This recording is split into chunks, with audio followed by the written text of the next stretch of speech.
आंदोलन मॅनेज करतात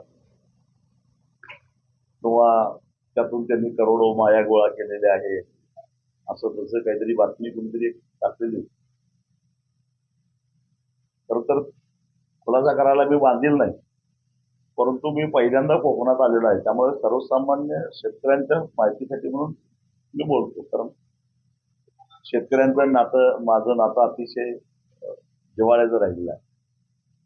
असे आरोप अनेक वेळा माझ्यावर झालेले आहेत.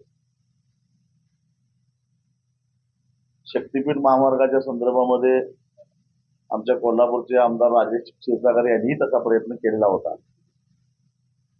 आणि त्यावेळी मी त्यांना सांगितलं होतं, जी काही माझी मालमत्ता आहे, माझी वडिलांची जी काही मालमत्ता असेल, जी पूर्वी मला 25 वर्षापूर्वी मिळाली, त्याच्यामध्ये वाढ झालेली असेल तर ती कुणी दाखवून द्यावी आणि मी ती दान द्यायला तयार आहे असंही बोललो होतो.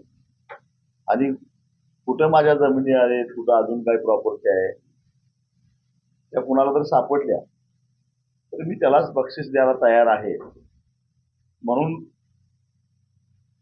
मी मला वाटतं यावर्षीच ऑगस्ट महिन्यामध्ये एक स्टॅम्प पेपरवर बक्षीसपत्र घेऊन मी कोल्हापूरच्या बिंदू चौकामध्ये जवळजवळ 4 तास बसलेलो होतो आणि त्या माझ्यावर आरोप करणाऱ्यांनी येऊन त्याला घेऊन जावं ते बक्षीसपत्र माझी मालमत्ता, तर ते काय आले नाही.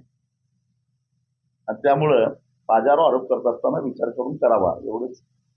जे काही आरोप करतात त्यांना मला सांगायचं आहे, अधिक माहिती पाहिजे असेल तर 25 वर्षापूर्वी राणे साहेबांनी माझ्याकडे एकदा, मी आमदार असताना तेव्हा राजेंद्र तेली विधान परिषदेची निवडणूक लढवत होते, त्यावेळी माझ्याकडे काही ऑफर दिली होती. त्यावेळी मी त्यांना काय उत्तर दिलं होतं, ती राणे साहेबांना एकांतात जाऊन विचारावं.